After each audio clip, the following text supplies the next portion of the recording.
go straight to Interscope. I mean, I'll let y'all cats. I'm talking to those dudes.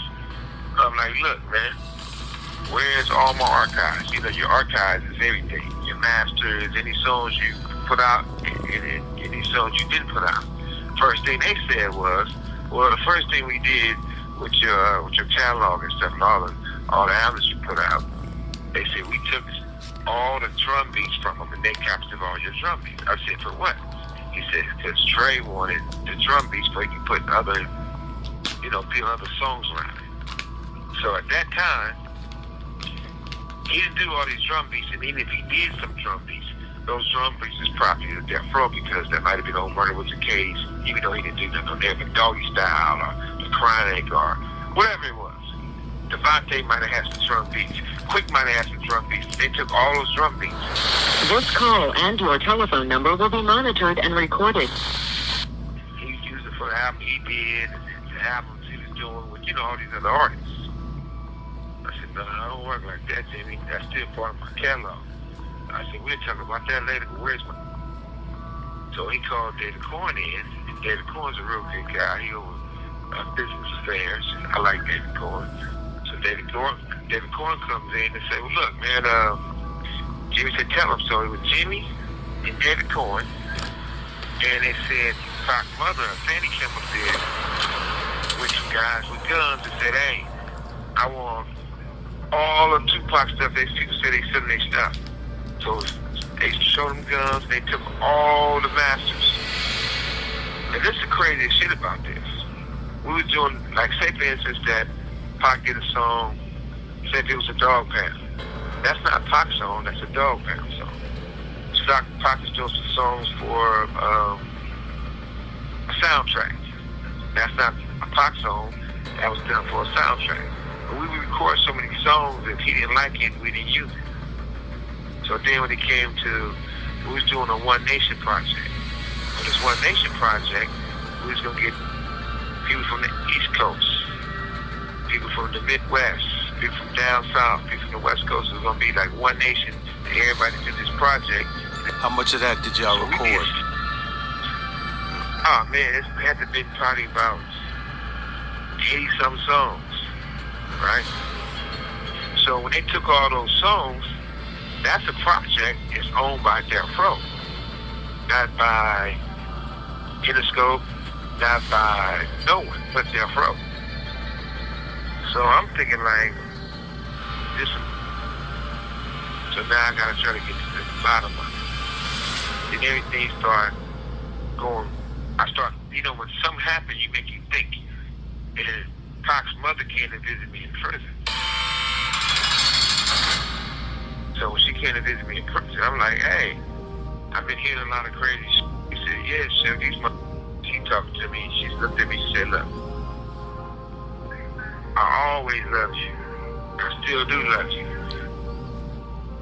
Pac loved you. He said you was his big brother. He said you was the closest person to him. He was honest with him. He said, I think he loved you more than he loved me. I said, no, you his mother. He said, but I steal from him. He knows my habit. I said, but still, you his mom. We started laughing. She said, but I have a problem dealing with you because they told me you had my son killed. I said, who is they? She said, the Interscope.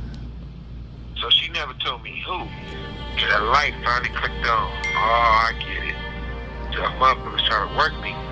They're going to turn her against me. They're going to lie on me. And the saddest thing about that shit, she died without knowing the truth.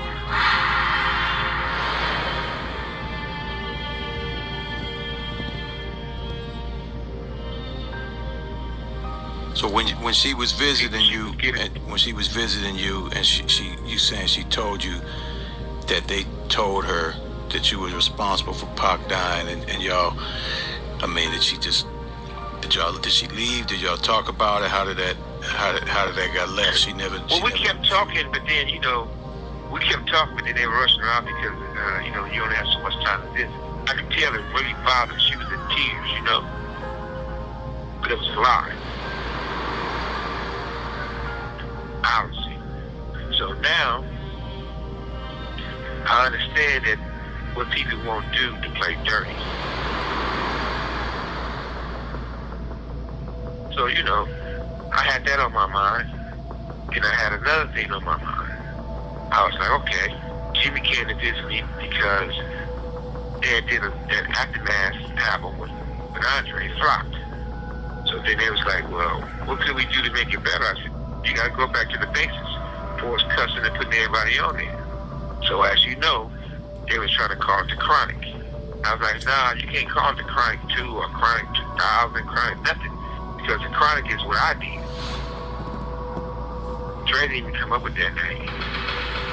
So as we going through all that, Jimmy says, well, I give you $1 off of each CD that's sold.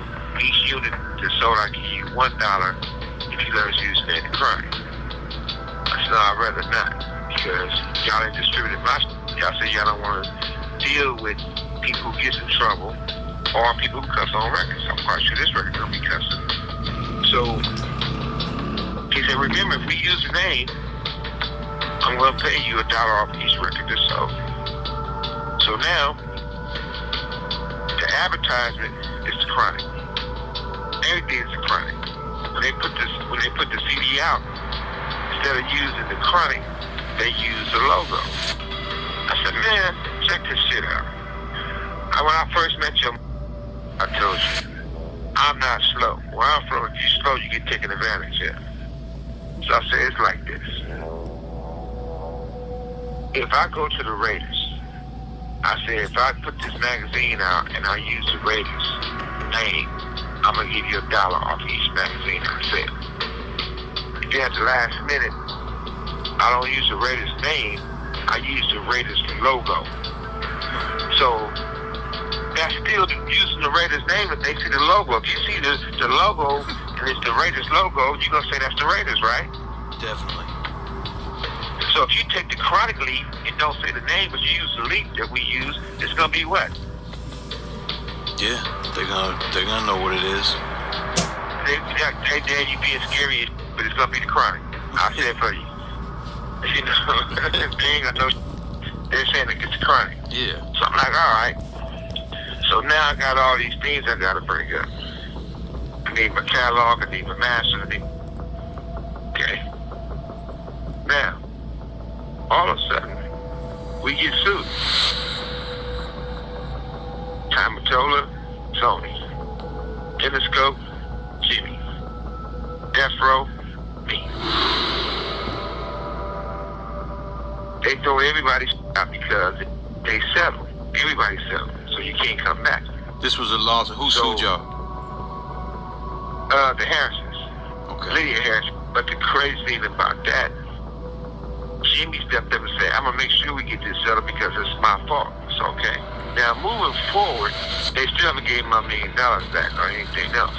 Moving forward, Jimmy then was complaining that they was writing letters, and my grandma was writing letters saying, hey, people in prison do desperate things, I'm going to get you, and all this type of shit.